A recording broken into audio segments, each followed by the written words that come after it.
ఒక చిన్న పిల్లాడు ఎప్పుడూ ఆలస్యంగా వచ్చేవాడు. ఇంకా టైముంది, తర్వాత చేస్తాను అని ప్రతి పనిని వాయిదా వేస్తుండేవాడు. ఒకరోజు అతని తాత అతనికి ఒక గడియారమిచ్చాడు.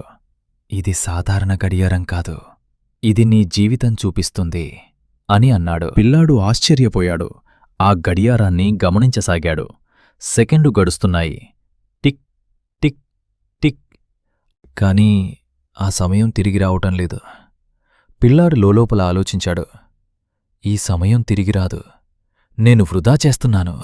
ఆ రోజునుంచే అతను మారిపోయాడు. ఆలస్యం మానేశాడు.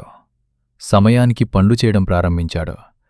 చిన్న చిన్న మార్పులు అతని జీవితాన్ని పెద్దగా మార్చేశాయి. మీరు మీ సమయాన్ని ఎలా వాడుకుంటున్నారు? సమయం విలువ తెలుసుకున్నవారే విజయం సాధిస్తారు.